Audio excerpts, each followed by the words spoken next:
Palunggit. So, ang date natin May 25. Pumunta po kami ng Antipolo. Magsiswimming po kami doon. Manood lang po kayo.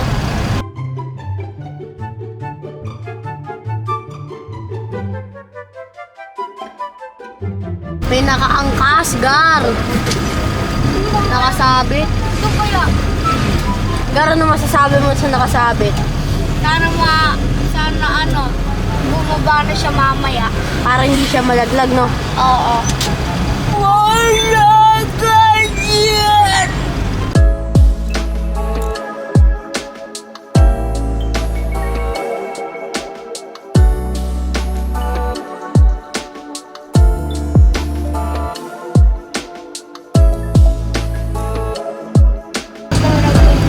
Sigurado maraming vlogger dito. Mag-vlog tayo. Baka hindi kaya nila alam vlogger rin. Hindi ka Mark, no? Hindi nila alam. Hindi nila alam. Secret.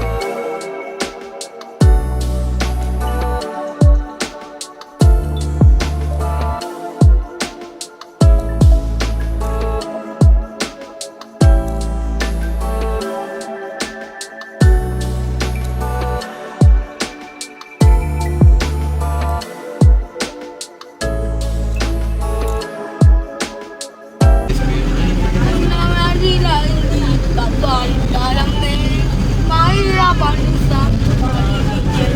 Hindi naman nila hindi tabang. Alam na Ano masasabi mo? Malapit na tayo. Malapit na tayo. Exciting.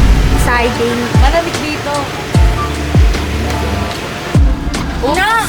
Malapit na tayo. Malapit na. Ito na yung entrance, guys. May checkpoint. May checkpoint. Magalit si Sir. Magagalit si Sir. So yun, guys. Lilipat tayo ng ilog. Sarado daw. Bawal na. Swimming. At sinusundan natin yung tricycle na yun. Tuturo daw ang kabilang ilog. Ayun na.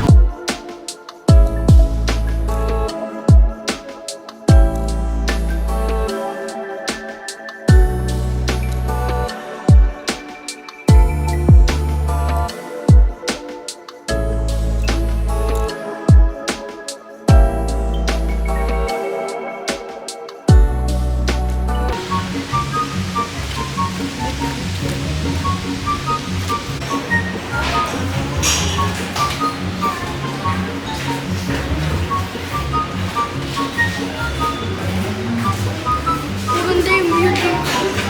Dito mas,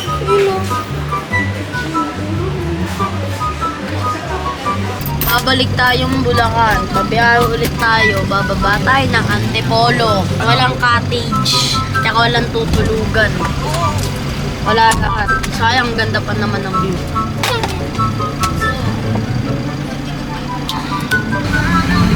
Time check. Oras na. 6:52. 6:52. gabi. Umalis kami na Antipolo kanina dahil walang mapag-swimmingan doon.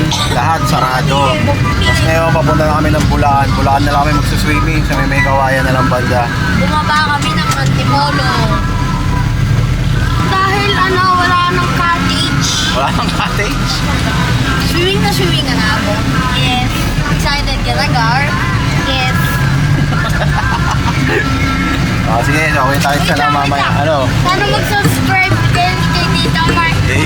Follow, subscribe, comment, and share. And subscribe. And share. And share, subscribe. Share. Kita-kits mamaya sa swimming. So, mag-ingat kayo kung aalis kayo. Pag meron kayong gala. Bye-bye.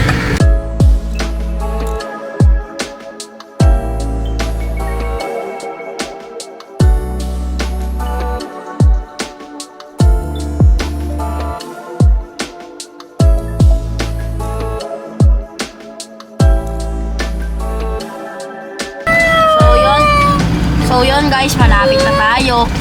What's up guys? Lilipat na naman kami ng Swimming pool. swimming pool. Pero malapit lang sa North Riverside. Malapit lang po sa Riverside. Riverside.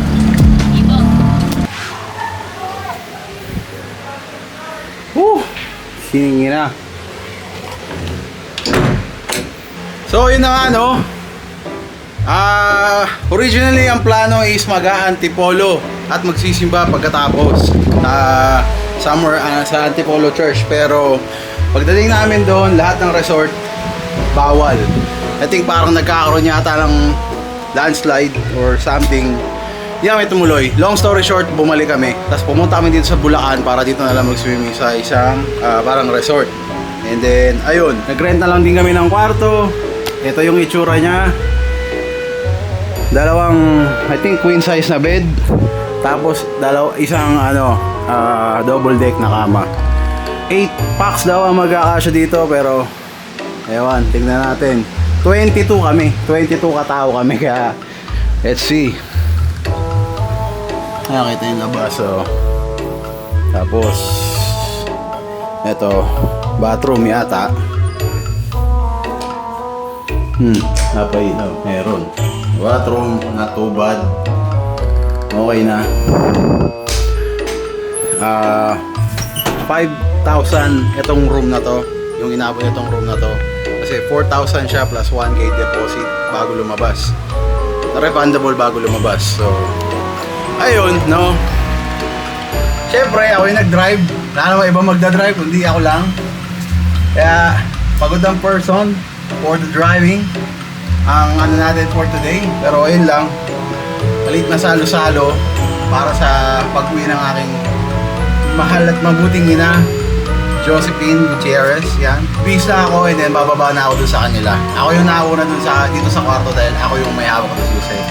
So, so ayun. Let's go na. Let's swimming na. Gutom, pagod, at ligon-ligo. Init na ako. Let's go. See you sa baba.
Guys, yun po yung swimming namin.